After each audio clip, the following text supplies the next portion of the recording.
ಇನ್ನು ಸದನದ ಒಳಗಡೆ ಮುಖ್ಯಮಂತ್ರಿ ಸಿದ್ದರಾಮಯ್ಯನವರು ಬಿಜೆಪಿ ಕಾಲದ ಹಗರಣವನ್ನು ತನಿಖೆ ಮಾಡ್ತೀವಿ ಅಂತ ಹೇಳಿದರು. ಆದರೆ ಈಗ ಹೊಸ ಅಸ್ತ್ರವನ್ನು ಒಂದೊಂದಾಗಿ ಬಿಡುಗಡೆ ಮಾಡ್ತಾ ಇದ್ದಾರೆ. ಪ್ರಮುಖವಾಗಿ HDK ಕಾಲದಲ್ಲಿ ಆಗಿದೆ ಅಂತ ಹೇಳಲಾಗಿರುವಂಥ ಡಿನೋಟಿಫಿಕೇಷನ್ನ ಪ್ರಶ್ನೆ ಮಾಡ್ತಾನೆ ನಿರಂತರವಾಗಿ ಬಿಜೆಪಿಯ ಯಡಿಯೂರಪ್ಪ ಹಾಗೂ ಕುಮಾರಸ್ವಾಮಿ ವಿರುದ್ಧ ಕೂಡ ಈಗ ವಾಗ್ದಾಳಿಯನ್ನು ಮಾಡಿದರು. ಇನ್ನು ಇದಕ್ಕೆ ಕುಮಾರಸ್ವಾಮಿ ಅವರು ಕೂಡ ತಿರುಗೇಟನ್ನು ಕೊಡ್ತಾ ಇದ್ದಾರೆ. ನೀವೆಲ್ಲರೂ ಕೂಡ ಸತ್ಯ ಹರಿಶ್ಚಂದ್ರರ ಅಂತ ಕುಮಾರಸ್ವಾಮಿ ಪ್ರಶ್ನೆ ಮಾಡ್ತಾ ಇದ್ದಾರೆ.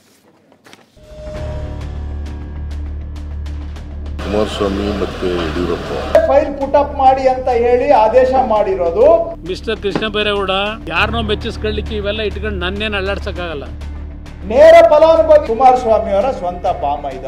ಅದ್ ಯಾವ ಹಳಸಲ್ ಕತೆ. ಅವ್ರದಾದ್ರೆ ಹಳಸ್ಲು, ಬೇರೆಯವ್ರದಾದ್ರೆ ಫ್ರೆಶ್. ನಾನು ಅಂತ ಹಲ್ಕ ಕೆಲಸ ಮಾಡಿಲ್ಲ.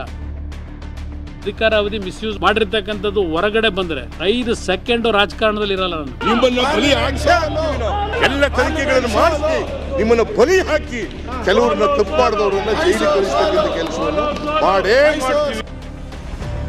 ಬಿಜೆಪಿ ಕಾಲದಲ್ಲಿನ ಹಗರಣ ತನಿಖೆ ಮಾಡೇ ಮಾಡ್ತೀವಿ, ನಿಮ್ಮನ್ನ ಬಲಿ ಹಾಕ್ತೀವಿ. ಸದನದಲ್ಲಿ ಸಿಎಂ ಸಿದ್ದರಾಮಯ್ಯ ಅಬ್ಬರಿಸಿ ಬೊಬ್ಬಿರಿದಿದ್ರು. ಮೂಡ ಹಗರಣ ಬ್ರಹ್ಮಾಸ್ತ್ರ ಮಾಡಿಕೊಂಡಿದ್ದ ಬಿಜೆಪಿ ವಿರುದ್ಧ ಸಮರವನ್ನೇ ಸಾರಿದ್ರು. ಇದೀಗ ಕುಮಾರಸ್ವಾಮಿ ಯಡಿಯೂರಪ್ಪರನ್ನ ಕೆದಕೋ ಮೂಲಕ ಬಿಜೆಪಿ ಕಾಲದಲ್ಲಿನ ಹಗರಣ ತನಿಖೆಗೆ ಕಾಂಗ್ರೆಸ್ ಮೊದಲ ಹೆಜ್ಜೆಯೇ ಇಟ್ಟಂತಿದೆ.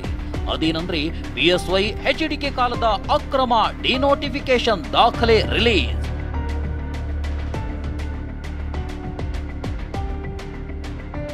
ಬಿಜೆಪಿ ಮೂಡ ಅಸ್ತ್ರಕ್ಕೆ ಕಾಂಗ್ರೆಸ್ ಸಚಿವರ ಹೊಸ ಪ್ರತ್ಯಾಸ್ತ್ರ. BSY HDK ಕಾಲದ ಅಕ್ರಮದ ದಾಖಲೆ ರಿಲೀಸ್. ಮೂಡ ಹಗರಣ ಸಿಎಂ ಸಿದ್ದರಾಮಯ್ಯಗೆ ಟೆನ್ಷನ್ ತಂದಿದ್ದು ಇನ್ನೇನು ಹೈಕೋರ್ಟ್ ತೀರ್ಪು ಹೊರಗೆ ಬರಬೇಕಿದೆ. ಇದರ ನಡುವೆ ಸಿಎಂ ವಿರುದ್ಧ ಮುಗಿಬಿದ್ದಿದ್ದ ಬಿಜೆಪಿ ಮತ್ತು JDS ವಿರುದ್ಧ ಕಾಂಗ್ರೆಸ್ ಹೊಸ ಬಾಂಬ್ ಸಿಡಿಸಿದೆ. HD ಕುಮಾರಸ್ವಾಮಿ ಮತ್ತು BS ಯಡಿಯೂರಪ್ಪ ಸಿಎಂ ಆಗಿದ್ದ ಕಾಲದಲ್ಲಿ ಬೆಂಗಳೂರಿನ ಗಂಗೇನಹಳ್ಳಿಯ 1 ಎಕರೆ 11 ಗುಂಟೆ ಜಮೀನನ್ನ ಅಕ್ರಮವಾಗಿ ಡಿನೋಟಿಫೈ ಮಾಡಿದ್ದಾರೆ ಎಂದು ನಿನ್ನೆ ದಾಖಲೆ ಸಮೇತ ಖುದ್ದು ಸಚಿವರೇ ಸುದ್ದಿಗೋಷ್ಠಿ ನಡೆಸಿ ಆರೋಪ ಮಾಡಿದ್ರು. ಯಾವಾಗ ಸಪ್ತವರ್ಣ ಹೆಸರಿನಲ್ಲಿ ಡಿನೋಟಿಫಿಕೇಶನ್ ಹೇಗ್ ಮಾಡ್ತಾರೆ ಅಂತ ಸಚಿವ ಕೃಷ್ಣ ಬೈರೇಗೌಡ ಆರೋಪ ಮಾಡ್ತಾರೋ ನೋಡಿ ಕುಮಾರಸ್ವಾಮಿ ನಿನ್ನೆ ಸಿಡಿದೆದ್ರು. ಅದ್ಯಾವುದು ಹಳಸಲು ಕಥೆ ವಿಷಯವೇ ಇಲ್ಲ ಅಂತ ಕೌಂಟರ್ ಕೊಟ್ಟಿದ್ರು. ಕುಮಾರಸ್ವಾಮಿ ಅವರು ಮೈಸೂರು ಪ್ರಕರಣದಲ್ಲಿ ಪ್ರಶ್ನೆ ಮಾಡಿದ್ರಲ್ಲ, ಸತ್ತೋದರ ಹೆಸರಿಗೆ ಹೆಂಗ್ರಿ ಡಿನೋಟಿಫಿಕೇಶನ್ ಮಾಡ್ತೀರಿ ಅಂತ. ಹಾಗಾದ್ರೆ ನಾವು ಕೇಳಲಿಕ್ಕೆ ಬಯಸ್ತೇವೆ, ಸ್ವಾಮಿ ಈ 1 ಎಕರೆ 11 ಗುಂಟೆ ಸತ್ತೋದರ ಹೆಸರಿಗೆ ನೀವ್ ಹೆಂಗೆ ಡಿನೋಟಿಫಿಕೇಶನ್ ಮಾಡಿಸಿದ್ರಿ? ಸತ್ತೋದವರಿಂದ ಫಸ್ಟ್ ನಿಮ್ಮ ಅತ್ತೆ ಹೆಸರಿಗೆ GPA ಮಾಡ್ಕೋತೀರಿ, ನಿಮ್ಮ ಅತ್ತೆಯಿಂದ ಬಾಮೈದನ ಹೆಸರಿಗೆ ಕ್ರಯ ಆಗುತ್ತೆ. ಆ ಜಮೀನನ್ನ ನೀವು ಸರ್ಕಾರದಲ್ಲಿ ಇದ್ಕೊಂಡು ಅಥವಾ ಯಡಿಯೂರಪ್ಪನವ್ರನ್ನ ಉಪಯೋಗಿಸ್ಕೊಂಡು ಡಿನೋಟಿಫಿಕೇಶನ್ ಮಾಡಿಸ್ಕೊಳ್ತೀರಿ. ಅದ್ ಯಾವ ಹಳಸಲ್ ಕತೆ. ಅದ್ರೊಳಗೆ ಸಬ್ಜೆಕ್ಟೇ ಏನಿಲ್ಲ, ನನಗೆ ಸಂಬಂಧ ಇಲ್ಲದೆ ಇರೋದು. ಚರ್ಚೆ ಮಾಡೋಣ, ಯಾರು ಸಹಿ ಮಾಡೋರೆ. ಮಾತಿನ ಸಮರ ಇಷ್ಟಕ್ಕೆ ನಿಲ್ಲಿಲ್ಲ. ಇದರಲ್ಲಿ ನೇರವಾಗಿ ಕುಮಾರಸ್ವಾಮಿ ಭಾಮೈದ ಫಲಾನುಭವಿ ಅಂತ ಸಚಿವ ಕೃಷ್ಣ ಬೈರೇಗೌಡ ಕಿಡಿಕಾರಿದ್ರು. ಇದಕ್ಕೆ ಕೌಂಟರ್ ಕೊಟ್ಟಿರೋ HDK ನೀನೇನು ಸತ್ಯ ಹರಿಶ್ಚಂದ್ರನ ಅಂದಿದ್ದಾರೆ. ಇದು ನೇರವಾಗಿ ಕುಮಾರಸ್ವಾಮಿ ಅವರೇ ಫೈಲ್ ಪುಟಪ್ ಮಾಡಿ ಅಂತ ಹೇಳಿ ಆದೇಶ ಮಾಡಿರೋದು. ಕುಮಾರಸ್ವಾಮಿ ಅವರು ಫೈಲ್ ಪುಟಪ್ ಮಾಡಿ ಅಂತ ಹೇಳಿ ಅವರು ಮುಖ್ಯಮಂತ್ರಿ ಇದ್ದಾಗ ಆದೇಶ ಮಾಡಿದ್ದನ್ನ ಯಡಿಯೂರಪ್ಪನವರು ಡಿನೋಟಿಫಿಕೇಶನ್ ಮಾಡಿರೋದು. ನೇರ ಫಲಾನುಭವಿ ಯಾರು? ಕುಮಾರಸ್ವಾಮಿ ಅವರ ಸ್ವಂತ ಬಾಮೈದ. ಮಿಸ್ಟರ್ ಕೃಷ್ಣ ಬೈರೇಗೌಡ ಒಂದು ಮಾತು ಹೇಳ್ತೀನಿ, ಯಾರನ್ನೋ ಮೆಚ್ಚಿಸ್ಕೊಳ್ಳಿಕ್ಕೆ ಇವೆಲ್ಲ ಇಟ್ಕೊಂಡು ನನ್ನೇನು ಅಲ್ಲಾಡ್ಸಕ್ಕಾಗಲ್ಲ. ಇನ್ಯಾವ ಸಣ್ಣ ಪುಟ್ಟ ಪುಡಿ ಇದಕ್ಕೆಲ್ಲ ನಾನು ಚರ್ಚೆ ಮಾಡಕ್ ಹೋಗಲ್ಲ. ಏನೇನು ಮಾಡಿದಿರಿ ಕಂದಾಯ ಇಲಾಖೆಯಲ್ಲಿ ಹೊರಗಡೆ ಬರ್ತವೆ. ಏನು ಮಹಾ ಹರಿಶ್ಚಂದ್ರ ಪ್ರಾಮಾಣಿಕ ಇದ್ಯಾವ್ದನ್ನೋ ಇಟ್ಕೊಂಡು ಸಾತ್ತಿರೋದು ಇದನ್ನ ಇಟ್ಕೊಂಡು ಆಟ ಆಡಕ್ ಹೊರಟಿದ್ದೀರಲ್ವಾ, ಮಾಡಿ. ಇದ್ಯಾವ ತನಿಖೆ ಮಾಡ್ತೀರೋ ಮಾಡ್ಕೊಳ್ಳಿ.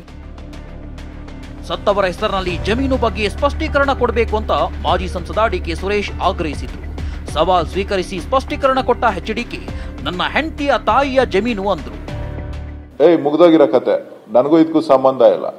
ಬೇರೆಯವ್ರಿಗಾದ್ರೆ ಸಂಬಂಧ, ಇವ್ರಿಗಾದ್ರೆ ಸಂಬಂಧ ಇಲ್ಲ. ಆ ರಾಜಿ ಮಾಡಕ್ಕೆ ನನ್ನ ಹತ್ರಲ್ಲೇ ಹಿಂದೆ ಇದ್ದಲ್ಲ ಒಂದ್ 4-5 ಜನ ಮಂತ್ರಿಗಳ ಕೆಲಸ ಮಾಡ್ತಾರೆ ನನ್ನ ಜೊತೆಲಿ. ಅವರ ಕೇಸ್ ಹಾಕ್ತಾರ ಕರೆದು ಏನೇನು ಪಂಚಾಯತಿ ಮಾಡಿದ್ರು ಗೊತ್ತಿದೆ DK ಸುರೇಶ್ಗೆ. ಯಾವ್ದದು ಬೆನಗನಹಳ್ಳಿ ಪ್ರಾಪರ್ಟಿ. ನಾನು ಅಂತ ಹಲ್ಕ ಕೆಲಸ ಮಾಡಿಲ್ಲ.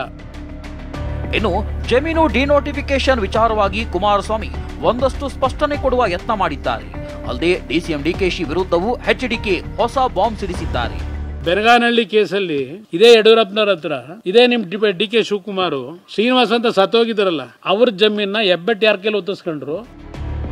ಇನ್ನು HDK ಹಿಟ್ ಅಂಡ್ ರನ್ ಅಂತ ಸಿಎಂ ಸಿದ್ದರಾಮಯ್ಯ ಕಿಡಿಕಾರಿದ್ರು.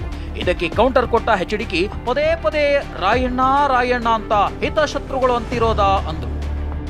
ಫೈಲ್ ನೋಡ್ಬಿಟ್ಟು ಹೇಳ್ತೀನಿ, Kumaraswamy always A hit and run case. ಯಾವತ್ತೂ ಕೂಡ ಅವರು ಲಾಜಿಕಲ್ ಹಿಡಿದು ತಗೊಂಡು ಹೋಗಿರೋದು ಇವತ್ತಿನವ್ರಿಗೆ ನಿದರ್ಶನ ಇದೆ. ಬೀಯಿಂಗ್ ಎ ಮಿನಿಸ್ಟರ್ ಜವಾಬ್ದಾರಿಯಿಂದ ಮಾತಾಡ್ಬೇಕಲ್ವಾ. ಇಸ್ ಎ ಕ್ಯಾಬಿನೆಟ್ ಮಿನಿಸ್ಟರ್ ಕೇಂದ್ರದಲ್ಲಿ ಈ ಶುಡ್ ಸ್ಪೀಕ್. ಅದು ಸತ್ಯನಾ ಇಲ್ವಾ ಅಂತ ತಿಳ್ಕೊಂಡು ಮಾತಾಡ್ಬೇಕಲ್ವಾ. ಈ ತರ ಅಯ್ಯೋ ಸಂಗೊಳ್ಳಿ ರಾಯಣ್ಣನ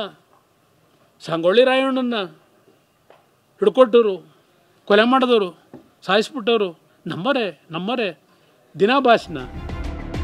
ವಿರೋಧ ಪಕ್ಷದ ನಾಯಕ ಆರ್ ಅಶೋಕ್ ಮಾತನಾಡಿ 9 ವರ್ಷದ ಹಳೆಯ ಪ್ರಕರಣಕ್ಕೆ ಎಚ್ಡಿಕೆ ಯಾಕೆ ರಾಜೀನಾಮೆ ಕೊಡಬೇಕು ಅಂತ.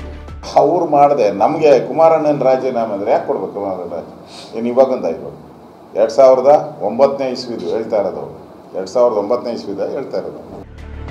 ಒಟ್ಟಾರೆಯಾಗಿ ಇದೀಗ ಕುಮಾರಸ್ವಾಮಿ ಯಡಿಯೂರಪ್ಪರನ್ನ ಕೆದಕೋ ಮೂಲಕ ಬಿಜೆಪಿ ಕಾಲದಲ್ಲಿನ ಹಗರಣ ತನಿಖೆಗೆ ಕಾಂಗ್ರೆಸ್ ಮೊದಲ ಹೆಜ್ಜೆಯೇ ಇಟ್ಟಂತಿದೆ. ಮುಂದೆ ಅದ್ಯಾವ ಸ್ವರೂಪ ಪಡೆಯುತ್ತೋ ಕಾದು ನೋಡಬೇಕಿದೆ. Bureau report TV9.